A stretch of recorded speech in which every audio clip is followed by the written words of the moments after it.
A Chama Imortal. A saga das grandes bibliotecas da antiguidade, onde o conhecimento do mundo repousava.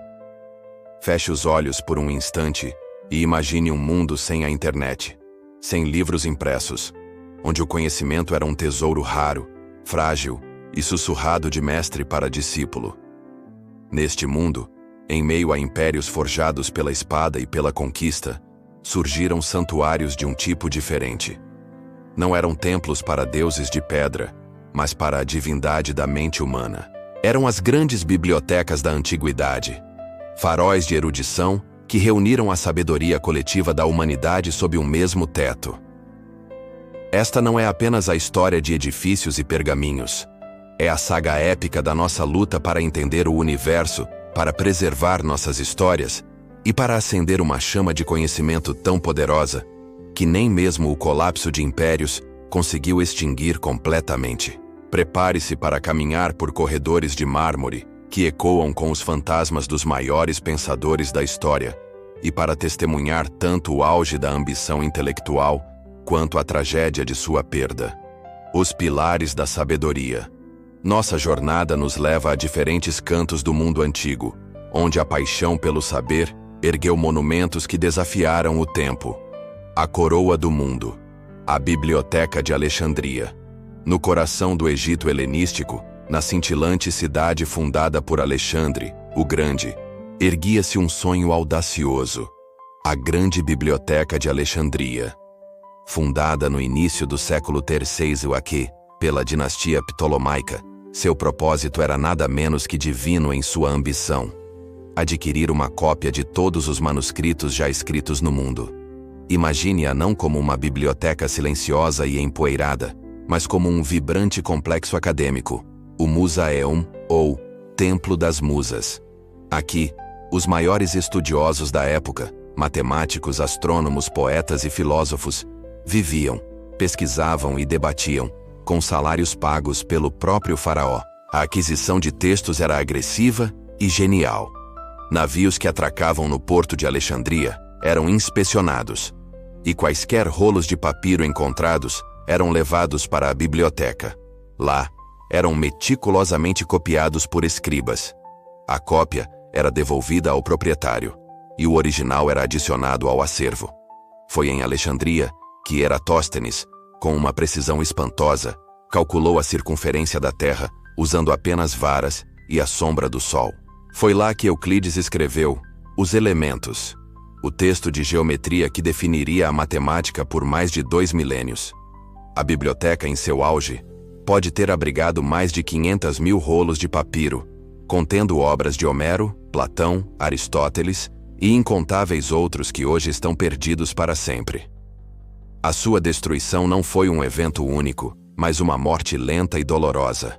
Um incêndio acidental durante a campanha de Júlio César, em 48 a.C. e conflitos civis, a ascensão do fanatismo religioso e o declínio gradual da cidade contribuíram para que a maior joia do conhecimento antigo se transformasse em cinzas e lendas. Sua perda representa o maior buraco negro intelectual da história da humanidade.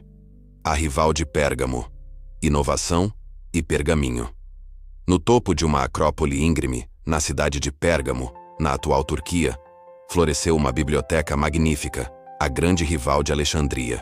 Fundada pela dinastia Atálida no século III a.C., Pérgamo era um centro de cultura e arte, e sua biblioteca era a personificação dessa riqueza. A rivalidade com Alexandria era tão intensa que, segundo a lenda, o faraó Ptolomeu V, temendo que Pérgamo o superasse, embargou a exportação de papiro. Longe de ser um golpe fatal, essa atitude forçou os estudiosos de Pérgamo a inovar. Eles aperfeiçoaram o uso de peles de animais tratadas como material de escrita, criando um produto mais durável, mais branco e que podia ser escrito em ambos os lados. O pergaminho, pergamena. Com um acervo estimado em 200 mil rolos, a Biblioteca de Pérgamo era famosa por sua escola de crítica gramatical e literária. Era um centro de excelência que atraía estudiosos de todo o mundo grego. O seu destino, no entanto, está ironicamente ligado ao de sua rival. O historiador Plutarco conta que, após o incêndio em Alexandria, Marco Antônio, buscando agradar Cleópatra, presenteou-a com toda a coleção de Pérgamo para reabastecer a biblioteca egípcia. Assim, o conhecimento de uma grande biblioteca foi absorvido pela outra, antes que ambas desaparecessem nas brumas do tempo. A tumba do saber. A biblioteca de Celso em Éfeso. Avançando para a era romana, encontramos uma maravilha arquitetônica em Éfeso, também na atual Turquia. A biblioteca de Celso, construída em 117 ETDC, era menor que suas predecessoras, mas incomparável em sua beleza e design.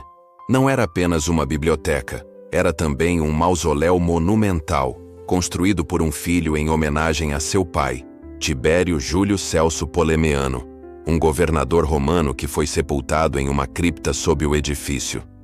Sua fachada, meticulosamente restaurada, é uma das visões mais icônicas da antiguidade romana, com 2 andares, colunas ornamentadas e estátuas em nichos representando as 4 virtudes: sabedoria, sofia, conhecimento, episteme, inteligência, enóia e virtude, arete. A biblioteca era um testamento ao poder e à cultura de Roma. Seu design interno era igualmente brilhante. Para proteger os preciosos 12.000 rolos da umidade e das temperaturas extremas, havia uma parede dupla. O espaço entre as paredes permitia a circulação de ar, criando um microclima estável para os manuscritos. A fachada principal voltada para o leste garantia que as salas de leitura aproveitassem a luz da manhã, tornando a experiência de ler mais agradável. A biblioteca de Celso era a fusão perfeita de arte, funcionalidade e reverência ao conhecimento. O berço da Renascença, a Casa da Sabedoria de Bagdá. Quando a Europa mergulhou na Idade das Trevas, uma nova chama se acendeu no coração do mundo islâmico. Em Bagdá, durante o auge do Califado Abássida no século IX, floresceu a Bait al-Hikma, a Casa da Sabedoria. Muito mais do que uma biblioteca, era uma academia de tradução e um centro de pesquisa sem precedentes. Sob o patrocínio de califas como Harun al-Rashid e al-Mamun, estudiosos muçulmanos, cristãos e judeus trabalharam lado a lado. Sua missão era monumental: traduzir para o árabe todo o conhecimento filosófico e científico do mundo.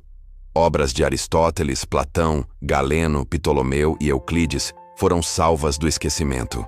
Textos da Pérsia e da Índia também foram traduzidos, introduzindo conceitos como os numerais arábicos, incluindo o zero, no mundo ocidental. A Casa da Sabedoria não apenas preservou o conhecimento antigo, ela o expandiu. Foi aqui que o matemático Al-Khwarizmi desenvolveu a álgebra. Seu nome deu origem à palavra algoritmo. Foi aqui que avanços incríveis foram feitos em medicina, ótica, astronomia e química. A tinta do rio Tigre, diziam, ficou preta por dias com os livros atirados em suas águas quando, em 1258, o exército mongol saqueou Bagdá, destruindo a Casa da Sabedoria e encerrando brutalmente a Era de Ouro Islâmica. Mas o conhecimento que ela salvou e gerou já havia se infiltrado na Europa através da Espanha e da Sicília, plantando as sementes que floresceriam na Renascença. Ecos na eternidade. A história das grandes bibliotecas da antiguidade é uma narrativa de triunfo e tragédia. Elas representam o ápice da curiosidade humana, nossa sede insaciável de coletar, organizar e compreender o universo. A sua perda, seja pelo fogo, pela guerra ou pela negligência, é uma cicatriz indelével em nossa memória coletiva, um lembrete sombrio de quão frágil é o conhecimento. No entanto, a chama que elas acenderam nunca se apagou por completo. Fragmentos de sua sabedoria sobreviveram, passados de mão em mão, traduzidos de língua em língua, formando a base de nosso mundo moderno. Cada biblioteca pública, cada universidade, cada arquivo digital de hoje é um descendente direto de Alexandria, Pérgamo e Bagdá. Elas nos ensinam que a luta para preservar o conhecimento é uma batalha contínua e sagrada. A jornada que começou com um rolo de papiro em um salão de mármore continua hoje em cada livro que abrimos e em cada clique que nos conecta ao vasto oceano da informação humana, um eco eterno daquele sonho antigo de conter o mundo inteiro dentro de uma biblioteca.